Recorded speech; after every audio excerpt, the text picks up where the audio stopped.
Hi guys, welcome back to my channel. For today's video, we are going to give you some tips according to the experts on how to stop being a people pleaser and start doing you. But before you watch this video, you must understand and watch the first video I have made. It's called, What is People Pleaser? This will give you a better understanding about the true definition and traits of being a people pleaser. The video link is in the description box below. So don't forget to hit the like button and subscribe. Let's begin. Tips to stop people pleasing. Fortunately, there are some steps that you can take to stop being a people pleaser and learn how to balance your desire to make others happy without sacrificing your own. Start small. Take baby steps and give yourself opportunities to practice setting boundaries on a meaningful, but realistic scale. Taking a step in the right direction, no matter how small, gets you closer to where you want to be. If you are preparing for a challenging conversation, write down what you would like to say beforehand. That way you don't have to come up with the words on the spot. It also gives you practice formulating how you would like to say it. Stall.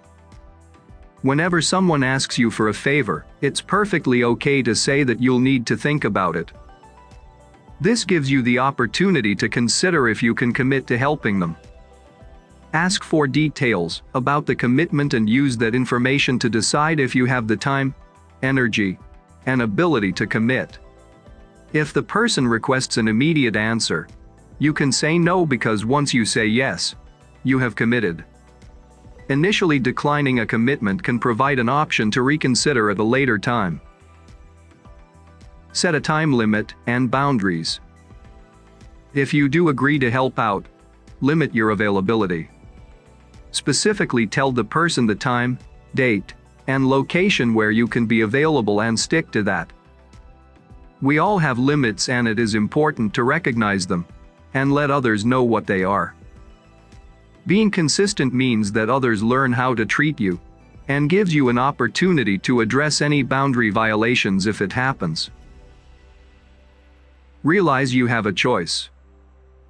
People pleasers often feel like they have to automatically say yes when someone asks for their help. You have a choice about whether or not you say yes or no, even if it feels like you don't. Set your priorities.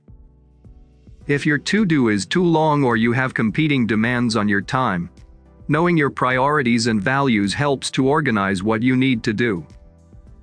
Ask yourself, what are the most important things to me? And use that to decide which task to do. Consider if you're being manipulated. It is important to watch out for manipulators and flatterers who claim, "Nobody does this better than you. Can you help me out?" They may coax, flatter, or repeatedly request you to do something. They may preface it by saying, "I know that you are free this weekend." Pay attention to when they have made the decision for you, before actually asking.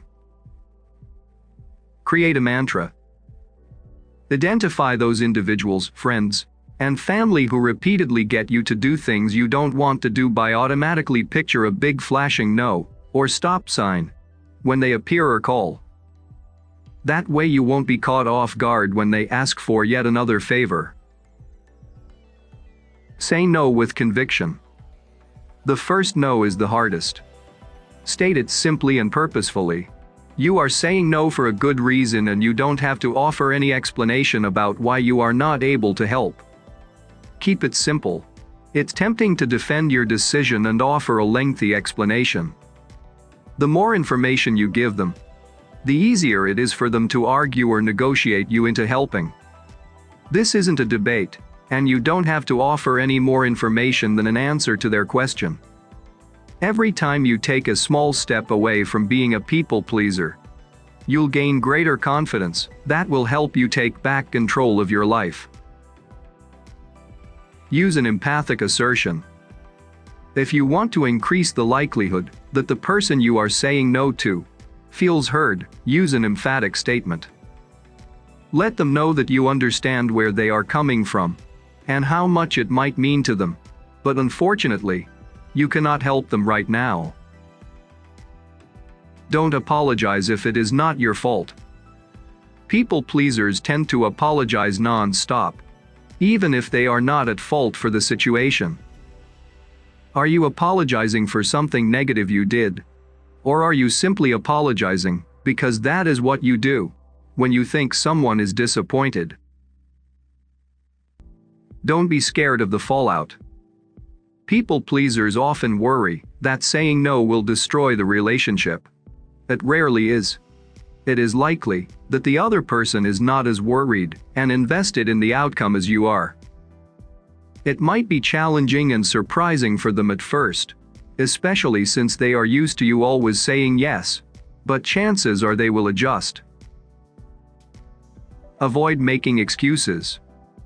It's important to be direct when you say no, and avoid blaming other obligations or making excuses for your inability to recognize when you've been successful. Give yourself credit for your successes. It is easy to focus on all of the mistakes you have made, but make sure not to dismiss positive changes. Once you start explaining why you can't do something, you are giving others a way to poke holes in your excuse. Or you may be giving them the chance to adjust their request to ensure that you can still do what they are asking. Consider who you want to have your time. Newman suggested asking yourself, who do I really want to help? As she put it, do you want to be there for your parents, or some friend from college who lived down the hall who you partied with a lot, who's back in your life and really demanding? Try using a decisive tone when you decline something and resist the urge to add unnecessary details about your reasoning. Remind yourself that no is a complete sentence. Realize that you can't be everything to everyone. Trying to make everyone happy all of the time is impossible. Their happiness is temporary, and then you feel responsible for maintaining their mood. The only thoughts and feelings you can change are your own. Help when you want to help. You don't need to give up being kind and thoughtful. Those are desirable qualities that can contribute to strong, lasting relationships. The key is to examine your motivations and intentions. Don't do things only because you fear rejection or want the approval of others. Keep doing good things, but on your own terms. Kindness doesn't demand attention or rewards. It simply requires a desire to make things better for another person. Remember, if being a people pleaser is making it difficult to pursue your own happiness, it's important to find ways to set boundaries and take back your time. Remind yourself that you can't please everyone. If being a people pleaser is interfering with your well-being, talk to a mental health professional. A trained therapist can work with you to help manage your behavior, prioritize your own needs, and establish healthy boundaries. That's all for today. So if you like this video, don't forget to hit the like button and subscribe. Thanks for watching.